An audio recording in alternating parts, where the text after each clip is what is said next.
A very good morning to all of you. So in today's session we are going to discuss about the range chart. In the previous session I have already explained you about the mean chart. So now today we are going to discuss about the range chart. So, मैंने आपको पहले ये चीज़ तो बताई दी थी कि हमारा जो भी मीन चार्ट या फिर रेंज चार्ट होता है ये आपके कंट्रोल चार्ट्स फॉर वेरिएबल्स होते हैं कि बेसिकली हमें इसमें इस चीज़ को एनालाइज करना होता है कि जो हमारी प्रोसेस है वो विद इन कंट्रोल रन हो रही है ऑर्गेनाइजेशन में या फिर नहीं हो रही है. All right. So in case अगर कोई भी डेविएशन आता है प्रोसेस में तो वो कंट्रोल चार्ट्स की हेल्प से हम उसको फाइंड आउट कर सकते हैं. इसलिए बेसिकली आपके कंट्रोल चार्ट्स बनाए जाते हैं.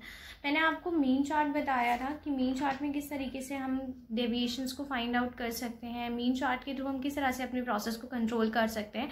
And today we are talking about the range chart कि हम रेंज चार्ट की हेल्प से किस तरीके से अपनी प्रोसेस को कंट्रोल कर सकते हैं.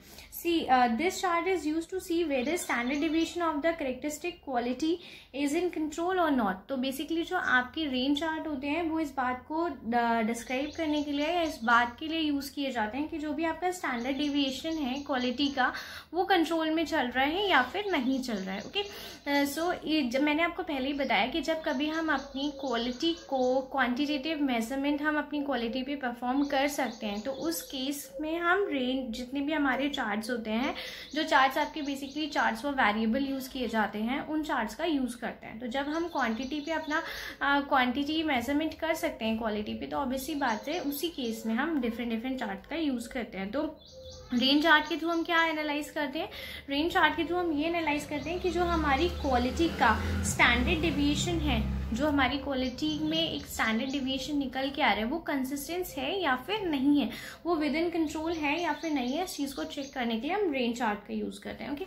सो यहाँ पे मैंने आपको कुछ फॉर्मूलेज लिखे हैं जिसकी हेल्प से हम रेंज चार्ट को बेसिकली फॉर्मुलेट कर सकते हैं. तो रेंज कैसे हम कैलकुलेट करते हैं. एज आई टोल्ड यू कि रेंज आपकी बेसिकली कैलकुलेट की जाती है largest value minus smallest value. हमने कल भी कैलकुलेट की थी रेंज. सो वही फॉर्मूला है आपका सिमिलर रेंज को कैलकुलेट करने का कि आप लार्जेस्ट वैल्यू में से स्मॉलेस्ट वैल्यू को माइनस कर दीजिए. ऑलराइट. सी अगर हमें आर बार कैलकुलेट करना है जस्ट बिकॉज मैंने आपको बताया ही था कि जो आपका मीन चार्ट होता है उसमें एक्स डबल बार कैलकुलेट किया जाता है वो आपकी सेंट्रल लाइन होती है. यहाँ पर जो आर बार होता है ये आपकी सेंट्रल लाइन होती है कंट्रोल चार्ट की. तो सेंट्रल लाइन कंट्रोल चार्ट की हम कैलकुलेट किस तरह से करते हैं सिग्मा आर अपॉन एन. जिस तरह से हम मीन चार्ट में कैलकुलेट कर रहे थे कि आपका जितना भी मीन आया था देन हमने उसका समेशन किया उसे नंबर ऑफ ऑब्जर्वेशन से डिवाइड कर दिया. सो हमारे पास एक्स डबल बार आ गया. तो यहाँ पे भी हमें एक्स बार आर बार निकालने के लिए हमें क्या करना पड़ेगा. पहले हमें रेंज कैलकुलेट करनी पड़ेगी. तो firstly we have to calculate range. Then जो भी आपकी रेंज आती है उसका समेशन करेंगे आप एंड उसको नंबर ऑफ ऑब्जर्वेशन से डिवाइड कर देंगे. जब आप ऐसा करेंगे तो आपके पास आर बार यानी कि आपकी सेंट्रल लाइन किसी भी चार्ट की फाइंड आउट आप इजीली कर सकते हो. Okay. Next upper control limit आप किस तरीके से कैलकुलेट करेंगे. अपर कंट्रोल लिमिट कैलकुलेट करने का फॉर्मूला होता है रेंज में D4 आर बार. ओके. D4 की वैल्यू आपको फैक्टर टेबल से मिल जाएगी जो आपकी बेसिकली क्वालिटी के लिए फैक्टर टेबल्स बनाई गई हैं. जैसे वहाँ पे हमने मीन चार्ट जब बनाया था तो A2 की वैल्यू हमने किससे कैलकुलेट की थी. A2 की वैल्यू हमने अपनी क्वालिटी फैक्टर टेबल से कैलकुलेट की थी. यहाँ पे भी आपको क्या करना है ये जो D4 की वैल्यू है ये आपको क्वालिटी फैक्टर टेबल में ऑलरेडी गिवन होगी. सिर्फ आपको वहाँ पे अपने नंबर ऑफ सैंपल्स के अकॉर्डिंग अपने वेरिएबल की वैल्यू वहाँ से कैलकुलेट कर लेनी है. ओके.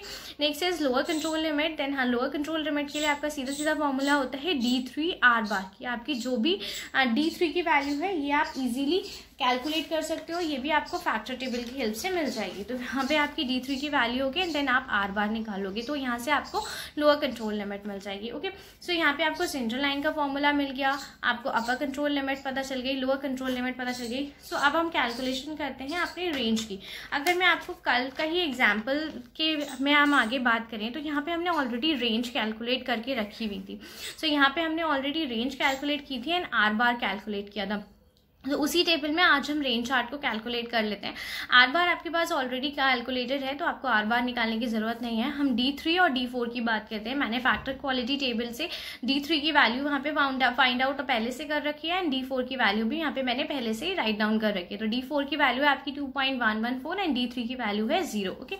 सो अगर हम अपर कंट्रोल लिमिट और लोअर कंट्रोल लिमिट कैलकुलेट करते हैं रेंज चार्ट के लिए तो रेंज चार्ट के लिए अपर कंट्रोल लिमिट कैलकुलेट करने का formula as I told you D4 R bar. D4 की वैल्यू मैंने यहाँ पे पहले ही लिखी हुई थी 2.114, देन इसको मल्टीप्लाई कर देंगे रेंज की वैल्यू से। रेंज हमने आर बार यहाँ पे ऑलरेडी कैलकुलेट किया हुआ है, देन आपके पास अपर कंट्रोल लिमिट का आ जाएगी। ओके, लोअर कंट्रोल लिमिट की अगर मैं बात करती हूँ तो लोअर कंट्रोल लिमिट में D3 की वैल्यू 0 होती है, दैट्स वाई आप जब भी इसको मल्टीप्लाई करोगे तो उसकी वैल्यू 0 आ जाएगी। ये डिपेंड करती है आपकी D3 और D4 की जो वैल्यू है आपकी नंबर ऑफ सैंपल्स पे डिपेंड करती है। जैसे इस टेबल में हमने 5 सैंपल का यूज़ किया था, हो सकता है हम अगर हम दूसरे डेटा पे एनालिसिस करें तो उसमें हम 6 सैंपल यूज़ करें या 4 सैंपल यूज़ करें, तो D3 और D4 की वैल्यू आपके सैंपल के अकॉर्डिंग वेराई करेगी। जिस हिसाब से आपका सैंपल होगा उस हिसाब से इसकी वैल्यू चेंज होती जाएगी। ओके, सो आई थिंक यहाँ पे आपको कैलकुलेशन ऑफ रेंज चार्ट समझ में आया। इसका डायग्राम आपका वैसे ही बनेगा जैसा डायग्राम आप बेसिकली आपने मीन चार्ट में बनाया था, वैसे ही आप रेंज चार्ट में अपने उस डायग्राम को प्लॉट कर दोगे। अगर मैं बात करती हूँ objectives of mean and range chart की, बेसिकली हम रेंज और मीन चार्ट बना क्यों रहे हैं, हमारे बेसिक ऑब्जेक्टिव क्या है रेंज चार्ट और मीन चार्ट को बनाने के। सो यहाँ पे अगर मैं रेंज चार्ट और मीन चार्ट के ऑब्जेक्टिव्स की बात करती हूँ तो सबसे पहले हमें ये पॉइंट सामने आते हैं, range and mean charts are used in combination for the process control. की एज आई टोल्ड यू कि जब भी हमें प्रोसेस को कंट्रोल करना होता है तो हमें वेरियस चार्ट्स का यूज करना पड़ता है, क्योंकि चार्ट की हेल्प से चार्ट बनाना क्या है, chart is an inspection technique जिसकी हेल्प से आप अपनी क्वालिटी का इंस्पेक्शन कर रहे हो कि आपकी quality with in control work कर रही है या फिर विद इन कंट्रोल वर्क नहीं कर रही है। सो यहाँ पे जब हम आपकी वेरियस लिमिट्स डिसाइड कर लेते हैं तो उन कंट्रोल लिमिट्स की हेल्प से हम अपनी क्वालिटी को अपनी उन लिमिट्स के अकॉर्डिंग सेट कर सकते हैं एंड ये भी चेक कर सकते हैं कि हमारी जो प्रोसेस रन कर रही है वो अकॉर्डिंग टू द लिमिट है या फिर नहीं है। So it is basically use for the process control. The next is mean chart and range chart show the uniformity and consistency of the process. See, mean chart आपका show करता है कि आपकी प्रोसेस में कितनी यूनिफॉर्मिटी है and range chart आपका show करता है कि आपकी प्रोसेस में कितनी कंसिस्टेंसी है।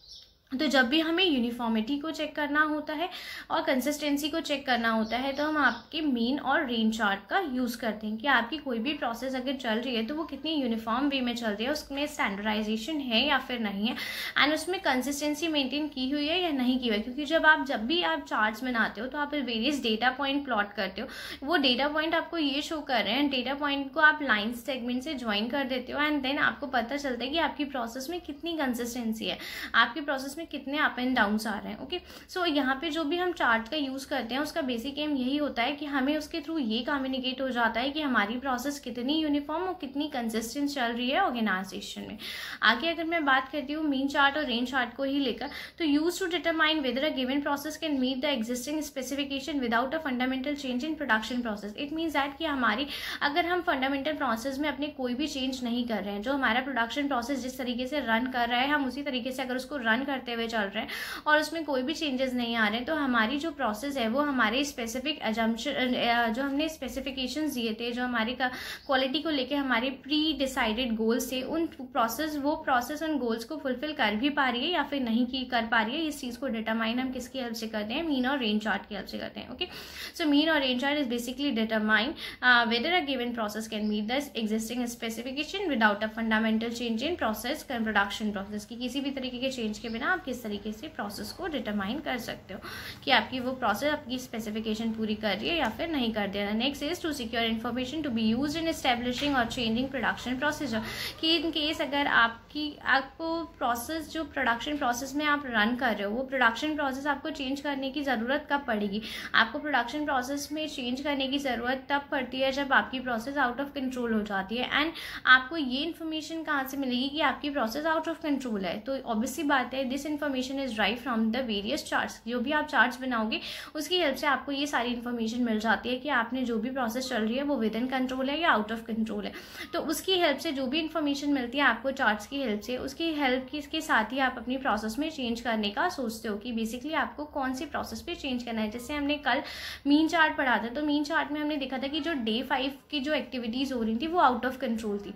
तो आपकी ऑर्गेनाइजेशन में आपके प्रोडक्शन मैनेजर को यहाँ से ये इन्फॉर्मेशन कम्युनिकेट की जाती है कि आपकी जो डे 5 एक्टिविटी है आपको उस पर अपना कंट्रोल इस्टेब्लिश करने की ज़रूरत है, उसमें कुछ चेंजेस करने की ज़रूरत है जस्ट बिकॉज वो आउट ऑफ कंट्रोल जा रही है। तो चार्ट की हेल्प से हम इजीली फाइंड आउट कर लेते हैं कि हमारी जो प्रॉब्लम्स अराइज हो रही हैं वो कहाँ अराइज हो रही हैं और उन्हें हमें किस तरीके से फुलफिल करना है। ऑलराइट, आगे बात करते हैं तो to provide a basis for current decision on acceptance और रिजेक्शन ऑफ मैन्युफैक्चर्ड और परचेज पार्ट की ऑब्वियसली बात है कि किस लॉट को एक्सेप्ट करना है प्रोडक्शन की और किस लॉट को रिजेक्ट करना है। ये भी आपका किस पे डिपेंड करता है, चार्ट पे डिपेंड करता है, क्योंकि चार्ट हमारा एक इंस्पेक्शन टूल है, ठीक है। बाकी की जो प्रोसेस हमने पढ़ी थी, जैसे कि हमने JIT पढ़ा था या TQM पढ़ा था या हमने क्वालिटी सर्कल्स पढ़ा था, उसमें क्या होता था, जब भी इंस्पेक्शन किया जाता था, इंस्पेक्शन हमेशा आपकी एंड ऑफ मैन्युफैक्चरिंग किया जाता था कि जब आपका चीज़ें मैन्युफैक्चर हो जाती थी देन आप उसका इंस्पेक्शन करते थे एंड देन इंस्पेक्शन करने के बाद मार्केट में सप्लाई की जाती थी। बट हम जब स्टैटिस्टिकल क्वालिटी कंट्रोल की बात कर रहे होते हैं तो स्टैटिस्टिकल क्वालिटी कंट्रोल में कभी भी end of the manufacturing inspection नहीं किया जाता।